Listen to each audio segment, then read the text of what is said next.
The lights in Colonel Tom Parker's office cast long shadows across the contract, but Elvis didn't see them. 3 signatures away from what Parker called financial freedom, and the king of rock and roll couldn't shake the feeling that something wasn't right.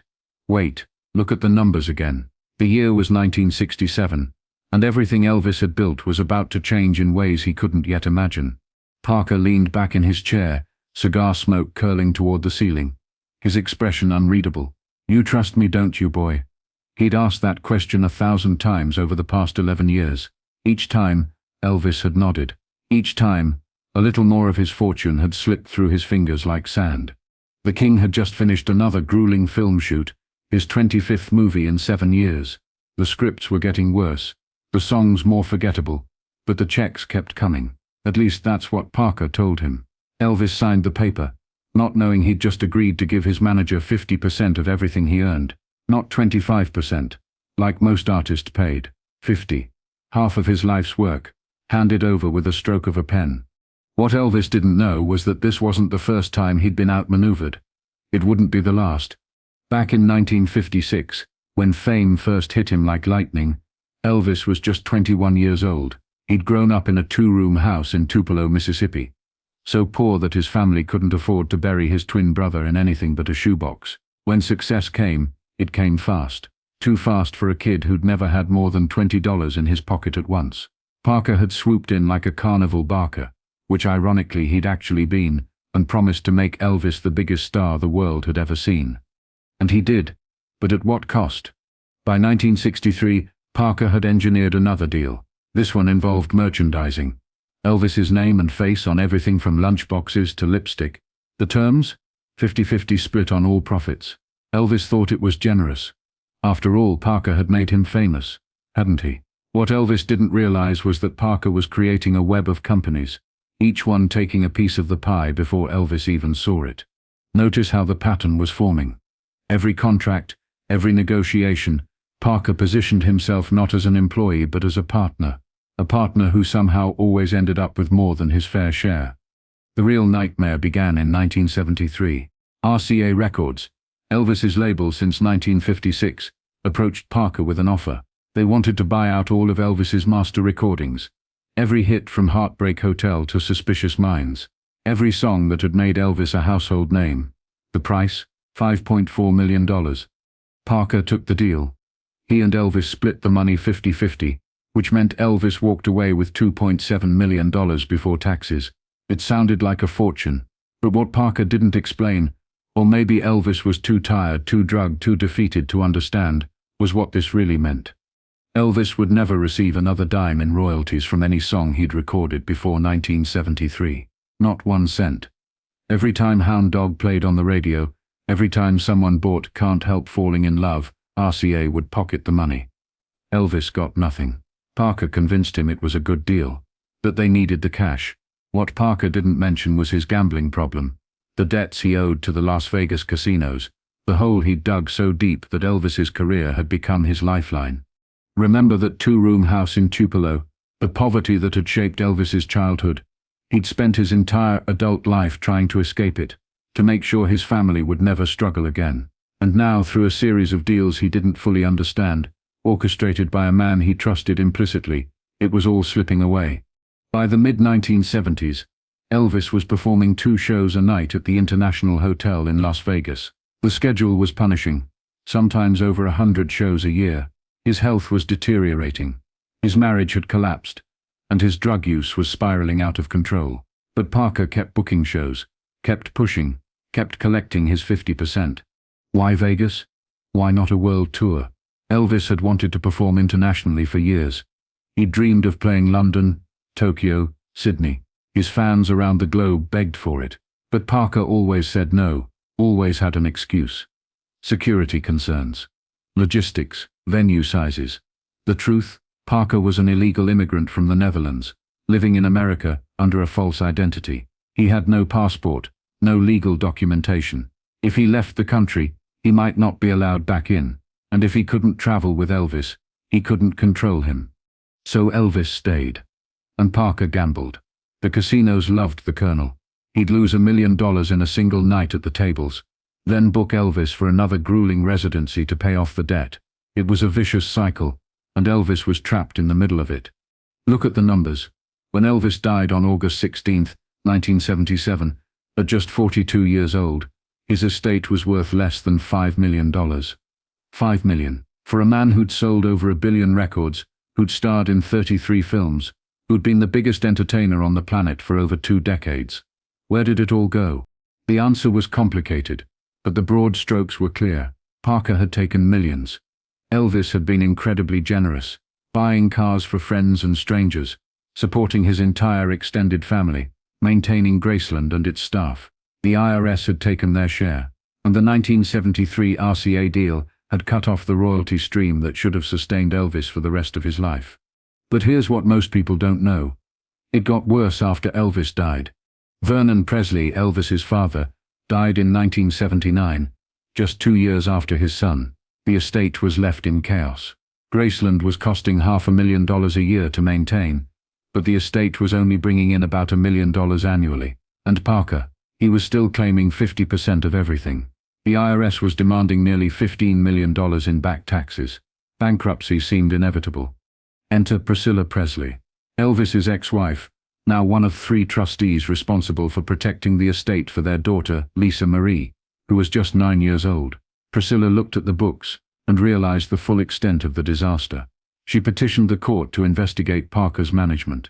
What they found was shocking. Judge Joseph Evans appointed attorney Blanchard Toole to conduct a thorough investigation. Toole's report, issued in 1980, was damning.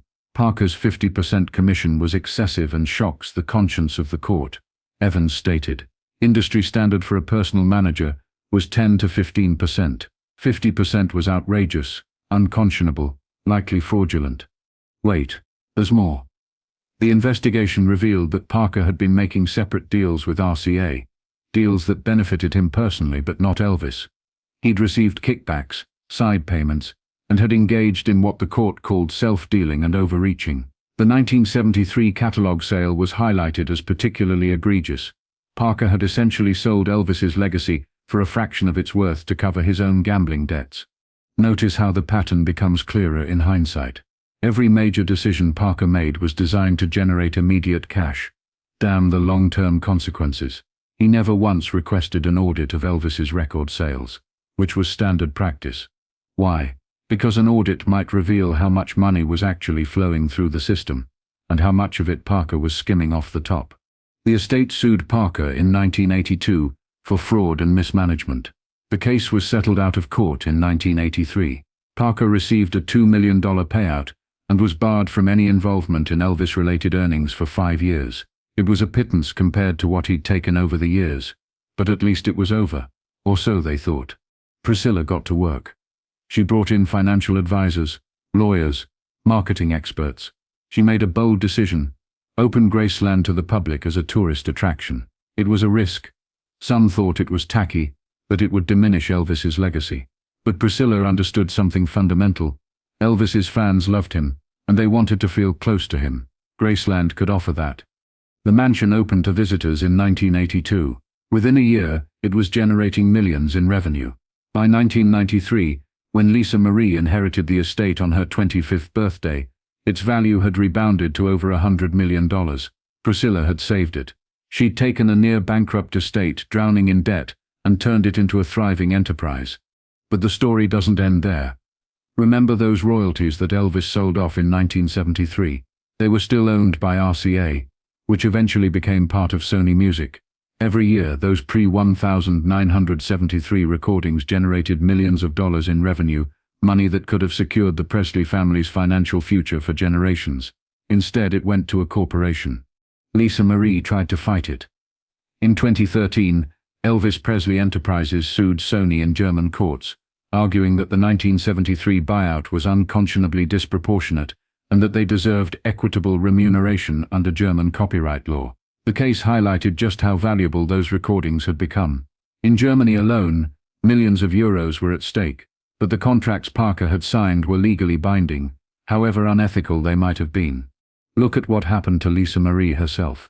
Despite inheriting a $100 million estate, she struggled financially for years. In 2005, She made a controversial decision to sell 85% of Elvis Presley Enterprises to entertainment company CKX for $100 million in cash and stock.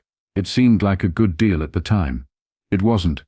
By 2016, Lisa Marie's $100 million trust had dwindled to just $14,000 in cash. She was over $500,000 in credit card debt. She sued her business manager, Barry Siegel, claiming he'd mismanaged her finances and made terrible investment decisions. Siegel countersued, claiming Lisa Marie's lavish spending was to blame. The truth was probably somewhere in between, but the pattern was familiar. The Presley fortune, built on one of the most successful entertainment careers in history, was once again on the brink of collapse. When Lisa Marie filed for divorce from musician Michael Lockwood in 2016, court documents revealed she was $16 million in debt. $16 million. Most of it was unpaid taxes. The IRS had come calling again, just as they had after Elvis's death. History was repeating itself. What you need to understand is this. Elvis Presley's financial story isn't just about one bad manager or one terrible deal. It's about a system that was designed to exploit artists, especially young artists who didn't understand the business side of entertainment. Elvis trusted the wrong people. He signed contracts he didn't read. He believed that loyalty and hard work would be enough. Remember that kid from Tupelo?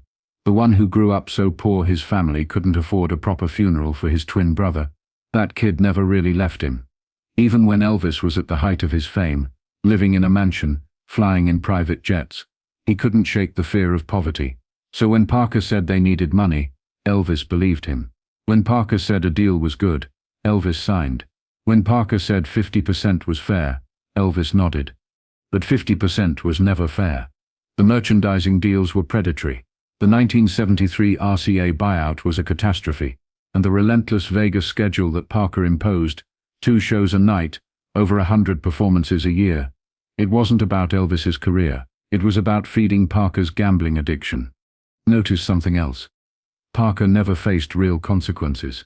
Yes, he was sued. Yes, he was eventually cut out of the estate's future earnings. But he'd already taken his millions. When he died in 1997, at 87 years old, his estate was worth barely $1 million. He'd gambled it all away.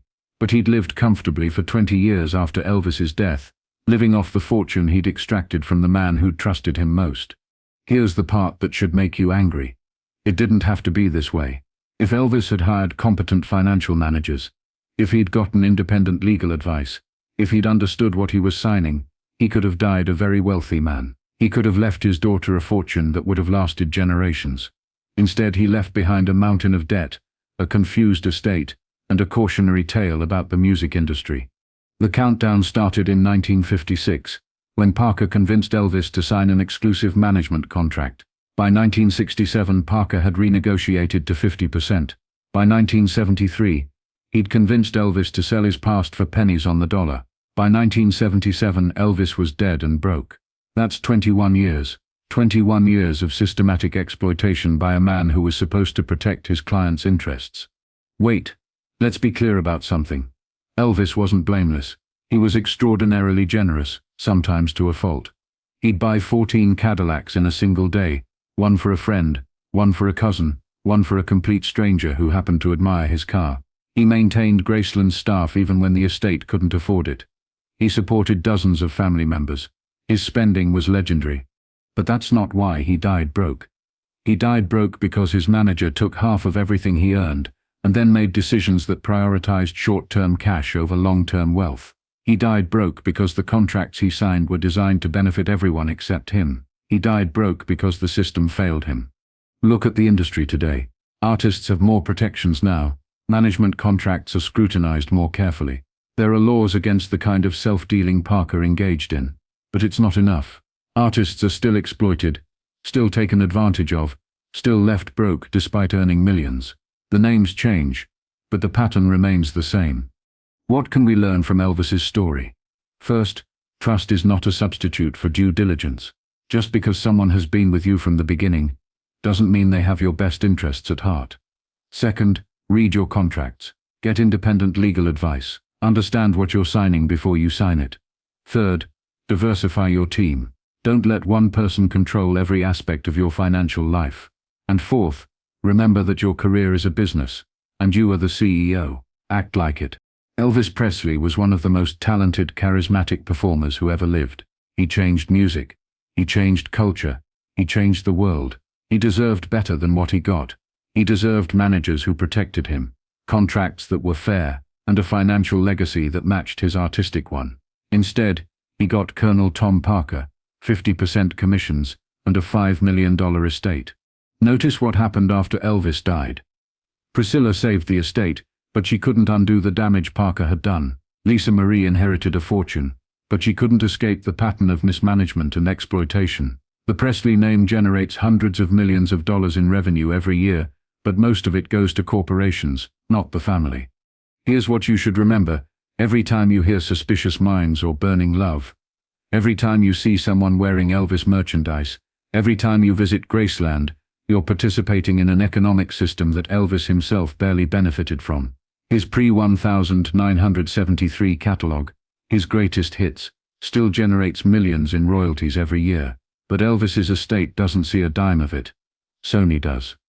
That's the real tragedy of Elvis Presley's financial story. Not just that he was exploited during his lifetime, but that the exploitation continues decades after his death. The contracts Parker signed are still in effect. The deals he made are still paying dividends, just not to Elvis's family. So what's the lesson? Talent isn't enough. Success isn't enough. You need to protect yourself, your work, and your legacy. You need to understand the business you're in. You need to surround yourself with people who are competent, honest, and accountable. And you need to remember that in the entertainment industry, there are a lot of Colonel Tom Parkers out there, waiting to take their 50%. Elvis Presley deserved better. He earned better. He worked for better, but he didn't get it. And that's something we should all remember the next time we hear the King sing. Behind that incredible voice, behind those electrifying performances, behind that undeniable charisma, was a man who was being systematically robbed by the people he trusted most. Don't let it happen to you. The thing about financial exploitation is that it happens slowly. It's not one big theft. It's 1,000 small cuts, each one justified, each one rationalized, until you look up one day and realize you're drowning. That's what happened to Elvis. Let's dig deeper into the mechanics of how it all fell apart.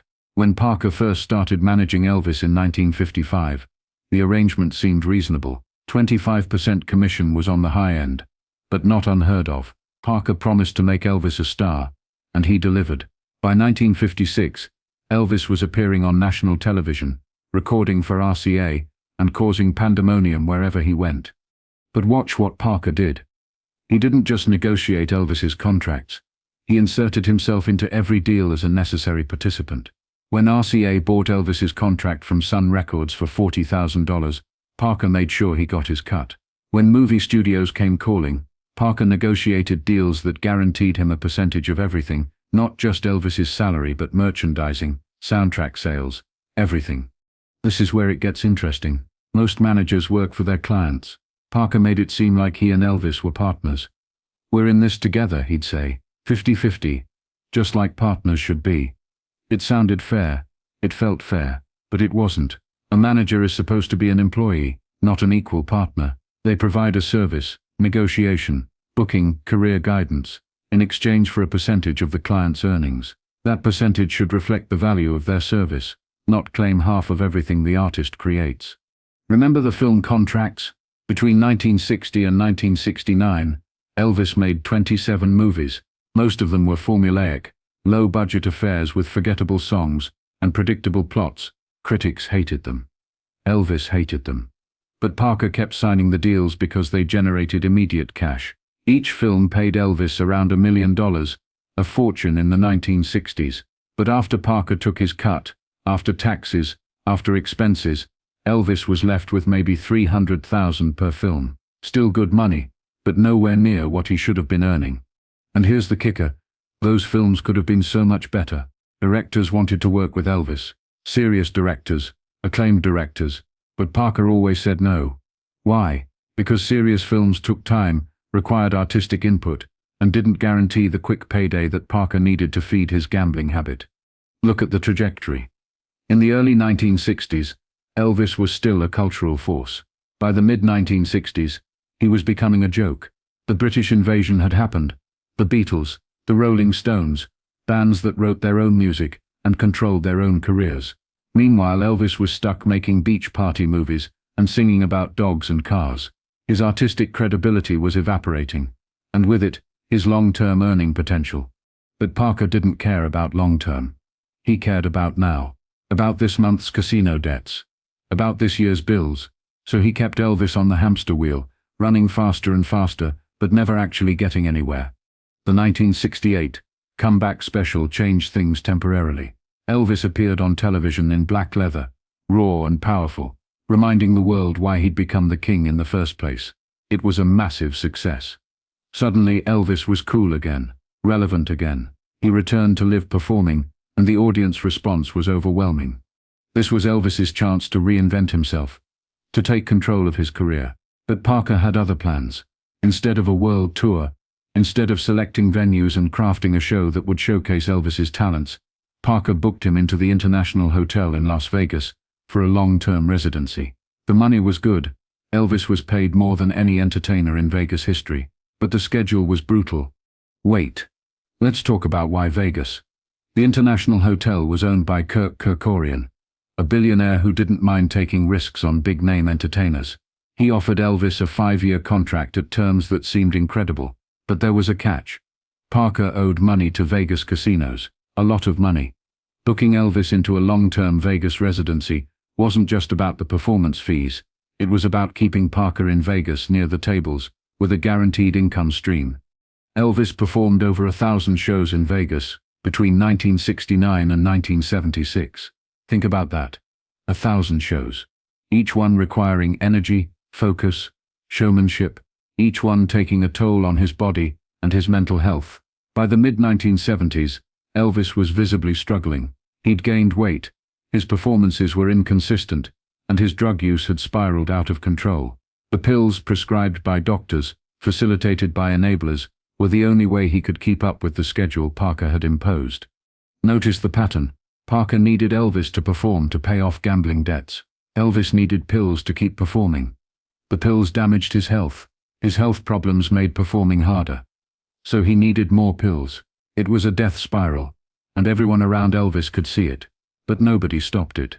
Parker didn't, because he needed the money. Vernon didn't, because he'd always deferred to Parker.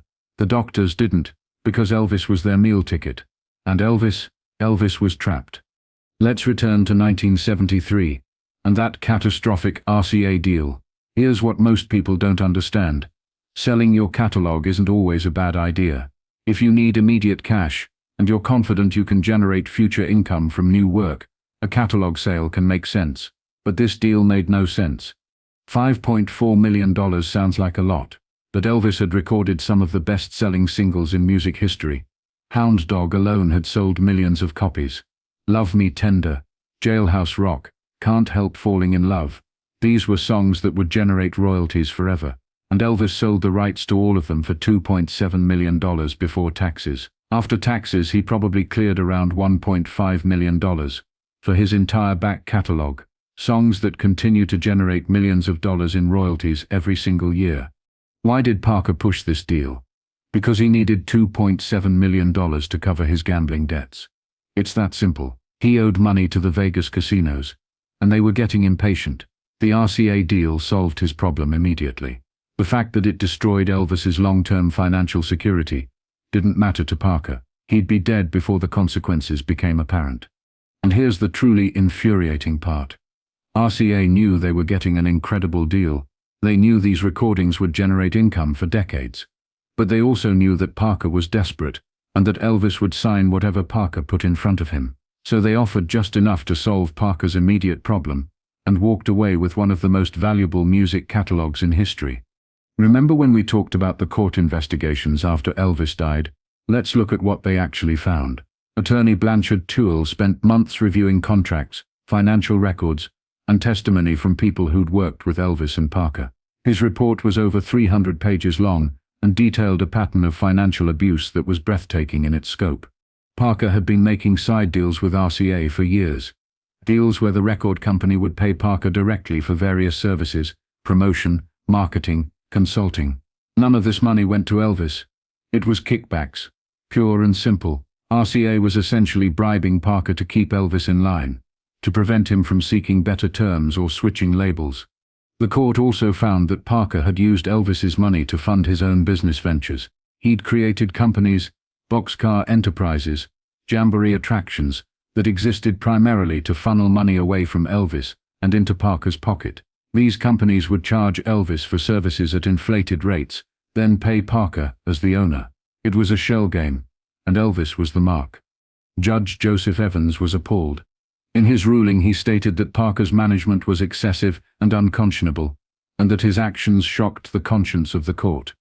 That's legal language for "this is so bad I can barely believe it's real." The judge ordered the estate to sue Parker for fraud and mismanagement. Not suggested, ordered. What makes Elvis's case special is the scale of it. He was the biggest star in the world for 2 decades. He should have died a billionaire. Instead, he died broke and broken, a cautionary tale about the price of trust and the cost of ignorance.